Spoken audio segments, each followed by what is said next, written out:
Assalamualaikum warahmatullahi wabarakatuh. Salam dan bahagia.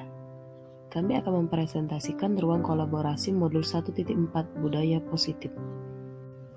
Sebelumnya, perkenalkan dulu kami dari kelompok 2. Yang pertama, Pak Jamaani sebagai penjawab pertanyaan, saya sendiri Laila Ramadhani sebagai presenter, dan Memike Efronika Sari sebagai notulen. Adapun yang akan kami bahas adalah kasus 3. Ibu Dani sedang menjelaskan pelajaran bahasa Inggris di papan tulis. Namun beliau memperhatikan bahwa Pajar malah tidur-tiduran dan nampak acuh tak acuh pada pelajarannya. Pajar, coba jawab pertanyaan nomor 3. Maju ke depan dan kerjakan di papan tulis. Pajar pun tampak malas-malasan maju ke depan dan sesampai di depan papan tulis, Pajar hanya diam terpaku sambil memegang buku bahasa Inggrisnya dan memainkan spidol di tangannya. Ayo Pajar, makanya jangan tidur-tiduran, lain kali perhatikan. Sudah sana, duduk kembali, kira-kira siapa yang bisa? Pajar pun kembali duduk di bangkunya. Hal seperti ini sudah sering kali terjadi pada Pajar, seperti tidak memperhatikan acuh tak acuh dan nilai-nilainya pun tidak cukup baik untuk pelajaran bahasa Inggris. Pada saat ditegur oleh Ibu Dani, Pajar menjawab tidak tahu Bu. Ibu Dani menjawab lirih, gimana kamu Pajar? Kamu tidak kasihan sama ibu ya? Ibu sudah capek-capek mengajarkanmu, tidak kasihan sama ibu? Dan Pajar pun diam membisu. Posisi kontrol apa yang diambil oleh Ibu Dani dalam pendekatannya? Yang pertama yaitu penghukum. Pajar, coba jawab pertanyaan nomor 3, maju ke depan dan kerjakan di papan tulis. Yang kedua adalah pembuat merasa bersalah, karena pada saat ditegur oleh Ibu Dani, Pajar hanya menjawab tidak tahu Bu. Ibu Dani pun menjawab lirih, gimana kamu Pajar? Kamu tidak kasihan sama ibu ya? Ibu sudah capek-capek mengajarkanmu, tidak kasihan sama ibu. Dan Pajar pun hanya diam membisu. Membaca sikap Pajar, kira-kira kebutuhan apa yang diperlukan oleh Pajar? Kebutuhan yang diperlukan oleh Pajar menurut kelompok kami adalah kebutuhan akan rasa kasih sayang dan diterima, dengan memperlakukan dan menganggap Pajar bahwa dia mampu mengerjakan, dengan memberi kesempatan, dengan menuntun, bukan disuruh duduk kembali. Bila mana Ibu Dani mengambil posisi pemantau, apa yang akan dilakukan atau dikatakan olehnya? Pertanyaan-pertanyaan seperti apa yang akan diajukan? Jelaskan. Pertanyaannya yaitu apakah 1. Pajar, apakah kamu mengetahui peraturan atau keyakinan kelas yang telah kita sepakati?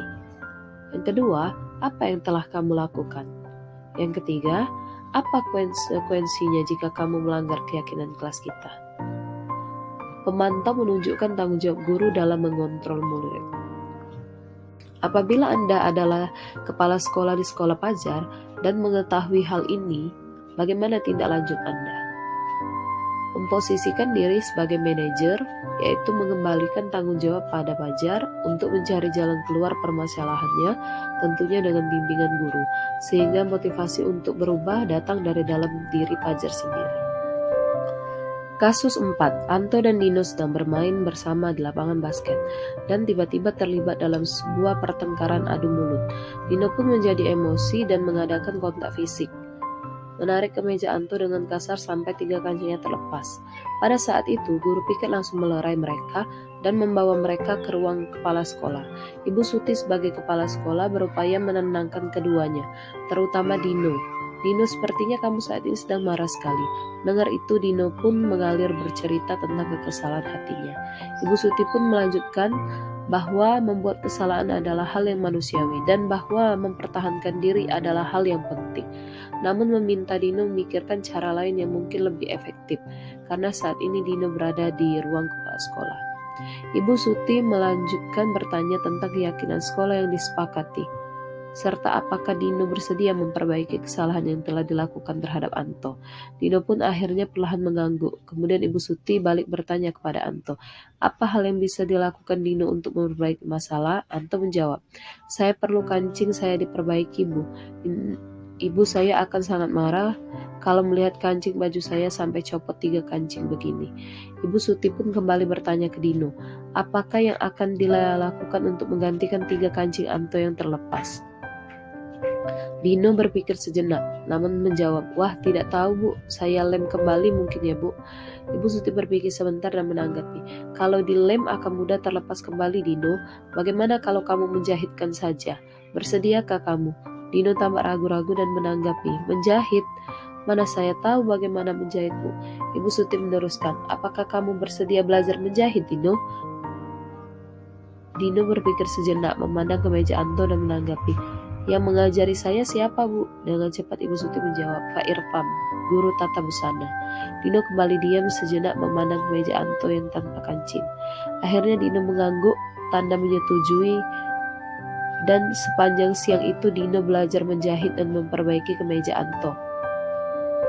Terakhir, kedua anak laki-laki tersebut, Dino dan Anto, pada jam pulang sekolah mereka sudah bercengkrama dan bersenda gurau kembali. Posisi kontrol apa yang telah dipraktikkan oleh kepala sekolah Ibu Suti? Hal apa saja yang dilakukannya sehingga Anda berkesimpulan demikian? Posisi manajer. Yang pertama, Ibu Suti menstabilkan identitas dengan membawa kedua anak ke ruangannya, menenangkan keduanya dan mengatakan membuat kesalahan adalah hal yang manusiawi dan bahwa mempertahankan diri adalah hal yang penting. Yang kedua, memvalidasi tindakan yang salah. "Dino, sepertinya kamu saat ini sedang marah sekali," namun meminta Dino memikirkan cara lain yang mungkin lebih efektif. Yang ketiga, menanyakan keyakinan. Ibu Suti melanjutkan bahwa bertanya tentang keyakinan sekolah yang disepakati, serta apakah Dino bersedia memperbaiki kesalahan yang telah dilakukan terhadap Anto. Dino pun akhirnya perlahan mengangguk. Dalam kasus tersebut, bagaimana Dino dikuatkan, bagaimana Anto dikuatkan oleh Ibu Suti? Dino dikuatkan Ibu Suti dengan memberi solusi untuk belajar menjahit dengan Pak Irfan, guru tata busana. Sedangkan Anto dikuatkan Ibu Suti dengan bertanya kepada Anto hal apa yang bisa dilakukan Dino untuk memperbaiki masalah. Kira-kira nilai-nilai kebajikan atau keyakinan sekolah apa yang dituju dalam kasus tersebut? Jelaskan.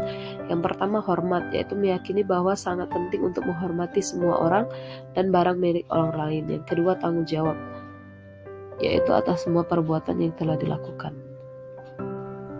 Baiklah, itulah tadi presentasi dari kelompok kami, kasus 3 dan kasus 4. Terima kasih, salam dan bahagia. Wassalamualaikum warahmatullahi wabarakatuh.